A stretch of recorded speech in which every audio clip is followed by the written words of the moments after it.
Bonjour à tous, ici on va continuer sur l'addition des vecteurs, ici on va voir la méthode algébrique. Alors regardons un exemple ici. Ici nous avons deux vecteurs, ou bien deux forces, F1 et F2, on veut les additionner. Alors qu'est-ce qu'on va faire par la méthode algébrique? Première chose, trouver les positions standards. Trouver les positions standards. Alors les positions standards, ce sont les orientations standards. Les positions standards, ou bien... Et là, on va déjà vu comment trouver les positions standards. Premièrement, je dois identifier mon l'est. L'est, c'est ici.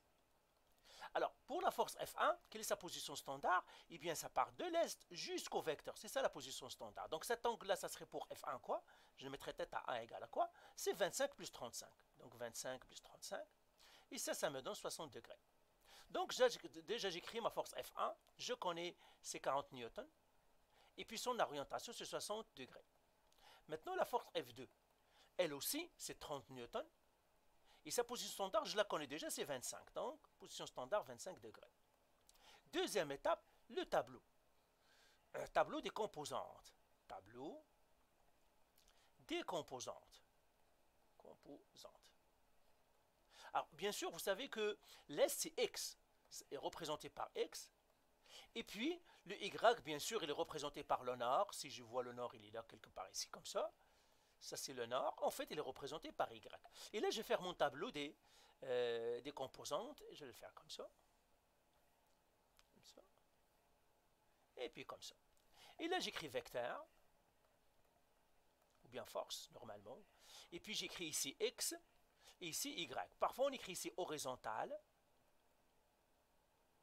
Et puis, ici, c'est vertical. Mais c'est X et Y. Et là, j'écris mes vecteurs. Alors, le premier vecteur, c'est F1. Et le deuxième vecteur, c'est F2.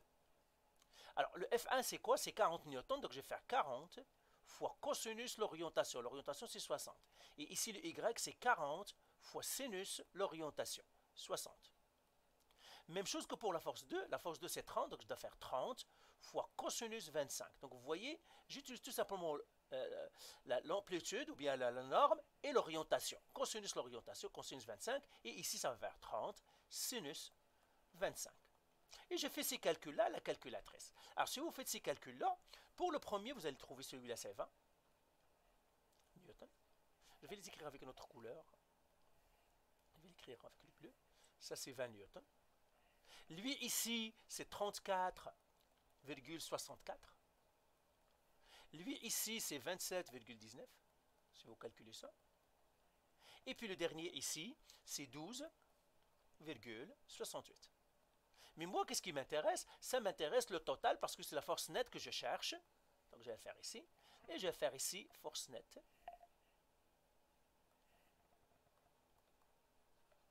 Et puis, qu'est-ce que je dois faire? Je dois additionner tout simplement ceux-là. Hein. Donc, celui-là, je les additionne. Et celui-là, je les additionne. Alors, quand je les additionne, qu'est-ce que je vais trouver? 20 plus 27, c'est 47,19. Et lui, quand je l'additionne, ça me donnerait 47,32. Ben voilà, j'ai trouvé ma force nette avec les composantes. Mais généralement, nous, qu'est-ce qu'on veut?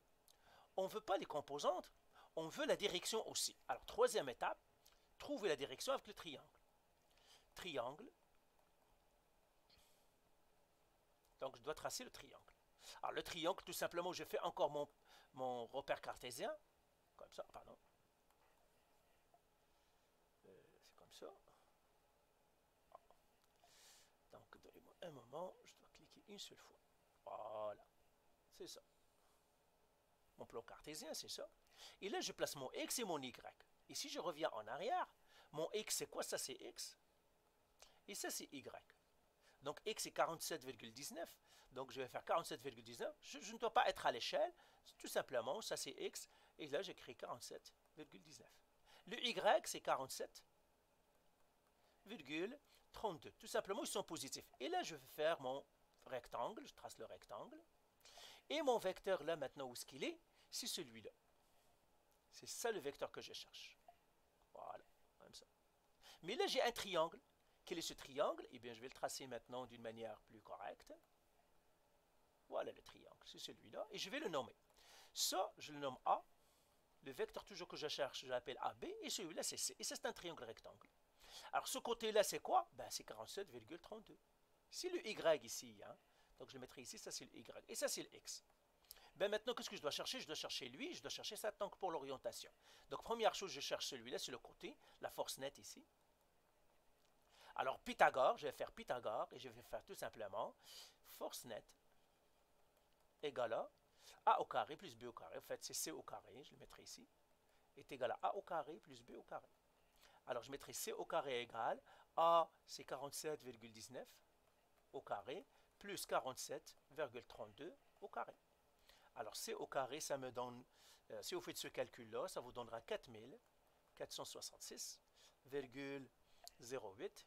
Et si vous faites la racine carrée, ça vous donnera C est égal à 62,83 newtons. Donc, si on fait la racine carrée ici, la racine carrée ici. Donc, voilà, j'ai trouvé la force nette. La force nette, c'est quoi? C'est 66,83 newtons. Maintenant, qu'est-ce qu'il me reste à trouver? L'orientation. L'orientation, c'est l'angle. Alors, l'angle, tout simplement, parce que c'est un triangle rectangle, je vais trouver avec la tangente. Alors, je connais que la tangente de l'angle A, est égal à opposé sur adjacent, mais ça c'est une formule que vous pouvez toujours retenir, c'est toujours y sur x. Toujours. Quand vous arrivez à cette étape-là, la tangente de l'angle A, c'est toujours y qui divise x. Alors y ici c'est quoi? C'est 47,32 sur le x c'est 47,19. Et puis le A ici, ça serait quoi? Tan moins 1 de ça, 47,32 sur 47,19. Et là le A ça nous donne 45 degrés. À peu près. Donc voilà, j'ai trouvé l'angle A, c'est 45 degrés, donc je l'écris ici 45 degrés. Et maintenant, je peux donner la réponse. Donc je vais effacer ici, je vais faire réponse. Et bien, la force nette, c'est un vecteur, et vous vous rappelez qu'on a dit un vecteur, on doit donner l'intensité, 66,83 newtons, et je dois donner l'orientation. L'orientation, ça je le donnerai en standard, c'est 45 degrés, en position standard. Ben voilà pour cet exercice. Allez.